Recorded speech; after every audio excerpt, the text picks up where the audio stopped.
This morning's subject is the secret of the sperm. Last December, hundreds of scientists met in Montreal and read their papers to each other. Naturally, the entire world printed what they had to say. Fortunately for me, the Los Angeles Times carried it daily. I must confess, everyone really fired me. But one in particular interested me. And this scientist read a paper on the sperm. He said the sperm remains as much a mystery today as it was when man first became curious about its nature. And then he made this little statement. The sperm somehow easily passes through the surface of an egg, although the outside of the egg has no holes in it, either before or after fertilization. Well, that fired me. On the morning of the 19th of February, I was lying in bed quite early, thinking of this strange mystery of the sperm, and wondering all about it. And suddenly I felt myself detached from this body. I was not in my room, but I was in a room, and the room was sealed. There was no entrance, no exit, just a sealed room. But as I entered it, it became alive, it became animated. Then I thought of my bed, my body, and in one moment I am back on my bed. I thought of another detachment. I'm in an entirely different room, but it's also sealed. How I got in, I do not know, other than I simply imagined myself away from my body. I did not single out the room. The room was completely sealed. No entrance, no exit. Then I thought, there are these unnumbered states of consciousness. You can't number them. You can liken each state to an egg. And every state remains just like the egg until fertilized. And the presence that fertilizes the egg is simply our consciousness. We must be in it to activate it, to animate it. You could this very moment single out any state, and by the use of your imagination, imagine that you're in it. You'll be in it. Think this very moment of your living room, or any room in your house. Take an object, a familiar object in your room, and bring it as close as you can. If it's really here, well then you can't be here in this room. As you become intense about it, concentrated on it, you are really where you are imagining yourself to be. For man being all imagination, he must be where he is in imagination. But what have I done there? I've fertilized it. I've actually made it real. And in a way that I do not know, I'm going to go there. But now you will say, naturally, I'm going to go there today. It's my home. I use that only to illustrate a point. You could take any place, no matter where it is, any part of the world. If you did the same thing to it that you would now do to your home, you will find yourself compelled to move across a bridge of incident leading up to the fulfillment of that state. You don't devise the means, but there's so many little facets to this wonderful art of imagining. I'll tell you one to show you the danger. When one wants one thing above all things in this world, and they're willing to sacrifice their moral, ethical code, in fact, every code. It also works. That's why I warned you in my last book, I can only acquaint you with the law and leave you to your choice and its risk. And I mean risk. I call this lady a friend. She is a friend. I'm not here to judge anyone in the world. And she is my friend living in New York City. When she was a young girl, she was as poor as a church mouse. She had nothing. Her only claim to recognition was the fact she descended physically from the Adamses, our presidents. And she was very proud of that fact, very proud. But she had no money. The one thing she wanted above everything in this world was money. And I don't mean a few $100,000. I mean money, in the true sense of the word. To the disgust of her parents, she used to always pretend she had fabulous fortunes. She is not, may I say, a good-looking lady, either in form or in feature. Nice in many other respects, but you could never accuse her of being a beautiful woman.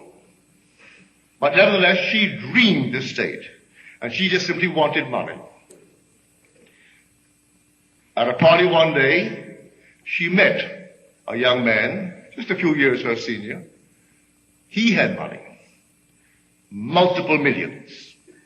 She had nothing. She had a physical line leading to the Adamses. He had oodles of money.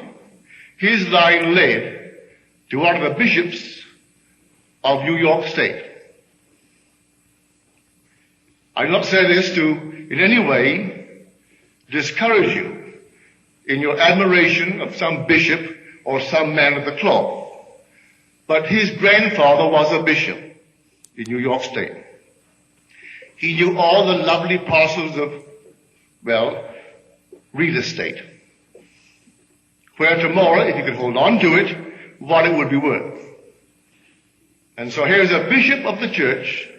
Instead of taking care of his flock, he was taking care of his pocket. And he left millions to this man's father, who in turn left it to him. My friend only wanted money. And so in no time flat, they got married. And they lived for 21 years in intimate hostility. Really. Solid beyond measure. I wouldn't dare discuss it from the platform. So at the end of these 21 years, they called it a day and divided the millions. She still wanted more millions. She could open Tiffany with her diamonds and her jewelry. Still wanted more. She had a little cousin who always worked for a salary. But he got in on the ground floor when our huge big corporations of the day were being organized. Saved his money. He was a bachelor. He lived alone, very frugal. And he bought a little bit of this stock, a little bit of that, never touched it. It split and split and split and split. Year before last, he had the presence of mind to die. The only member of his family that would ever see him was this lady. She knew in some strange way he had money. She would bring him home for an occasional dinner, would call him on the phone. So when they found his will, she was the only member of the family named in the will. He has other first cousins, but they were above it all. They came from the Adamses. And he must be on the outside or something. But he was not what they would cultivate. When the will was read, my friend alone got it. The last estimate, they're still finding it. He put it in this bank, in that box, in the other box, well over $1 million. The stocks and bonds are worth, and she got it all. Now her cousins aren't speaking to her because she got it. The price she paid for money, I hope that no one here would be willing to pay. She could have had all the millions she now has, plus happiness. She could have. If she only knew the law. You want it, but you condition it. You want it with dignity. that statement of Millikan. I have a lavish, steady, dependable income consistent with integrity and mutual benefit. That's our great Millikan. He was a poor boy too, and he grew tired of his poverty. And the story is told me by the one who interviewed him after he got the prize, the Nobel Prize, in this cosmic ray studies. And he said to her, the interviewer, I was a poor boy, raised in a nice environment. My father was a traveling minister. He had no money, but he gave us good books. We were always playing games, a strong body and a strong mind. But he had a code, a decent code. And so I wanted money, but I wanted it in this manner. So I locked myself in a room one day. I did not have even a glass of water for 16 hours. And in that interval, I repeated over and over and over to myself this thought that I wrote out. I have, in the present tense, I have a lavish, steady, dependable income consistent with integrity and mutual benefit. Well, he certainly earned it. He had all these things when he died. He had the respect of the world. He gave to the world as much or more than they gave to him. Yes, he had millions. But look what he gave to the world. That's how he wanted it. My friend could have done something similar, but no, she wanted money. And she was willing to pay the price, any price, and how she has paid it. So I warn you, yes, you want something, and the thing that will fertilize it is your own wonderful human imagination. When you know exactly what you want, occupy it. I find one of the great fallacies of the world is perpetual construction, deferred occupancy. We know what we want, but we leave it out there and hope that the passing of time will make it. It won't do it. I have to occupy it and make there here. I make then now. And dwell in it just as though it were true. And if I dwell in it just as though it's true, though 1 second later the phone rings and breaks the spell, or someone calls me, or I wake from it, I have fertilized it. You go into this state and you fertilize it. I may not recognize my harvest when it comes in due season. It'll come. It may not come tonight. It may not come tomorrow. But it will come because I fertilized it. I went into a state, occupied it, and the whole thing becomes fertilized. But every egg has its own appointed hour. And it ripens and it will flower. If to me it seem long, then I must wait, for it is sure, and it will not be late. These infinite states of the world are waiting for occupancy, waiting to be fertilized by us. That's why we must become so extremely discriminating. Know what you want, and do make it conform to your code of decency, your wonderful ethical code. You don't have to in any way tarnish that code. You don't. To get what you want in this world. But men are not aware of that. And they're quite willing to tarnish it a bit to get what they really want in this world. So here this secret of the sperm is God's creative power. Now don't be shocked if I tell you that that sperm is only the symbol of Jesus Christ. For by him all things are made. And without him, there is not anything made that is made. In him is life. There is no other life. In him is life. Well, if I go into a place and suddenly it becomes animated, then I must be he. Prior to that, I thought he was on the outside, in some other place. And suddenly I find myself in a room, and the room is sealed. Well, how did I get into it? You're told in Scripture, he suddenly appeared among the disciples after the resurrection, and the door was closed. That's a cue given to all of us.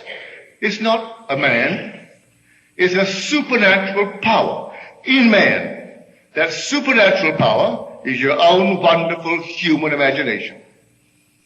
If you're willing to believe it, you could today set out to transform your entire world. But above all things, become extremely selective. Don't just compromise, don't. Extremely selective. The state is there. The tarnished state is there. And the untarnished state is there. Everything possible is there. Why do we read these words in Scripture? He has made everything for its purpose. Even the wicked for the day of trouble. If there were no wicked in the world, then creation isn't complete. I don't have to be wicked, but the state is there. I could enter the state and be as wicked as the state allows. I am not the state. I am the fertilizing power, animating and making alive that state. That's why Blake said, in his wonderful vision of the Last Judgment, I do not consider either the just or the wicked to be in a supreme state, but to be every one of them states of the sleep which the soul may fall into in its deadly dreams of good and evil. It falls into these states unwittingly. You, knowing the law, don't fall into a state unwittingly. Enter the state knowingly. Go right into it. If you want to animate it and make it real. And you go into a state not just for yourself alone, but for your family, your friends, anyone in this world. And just leave it. After you have fertilized it, what can you do? Let it grow. Fertilize the egg. Don't tamper with it. Just let it grow. So you single out the state today. It's a state of consciousness. You enter it and clothe yourself with it. And let it grow.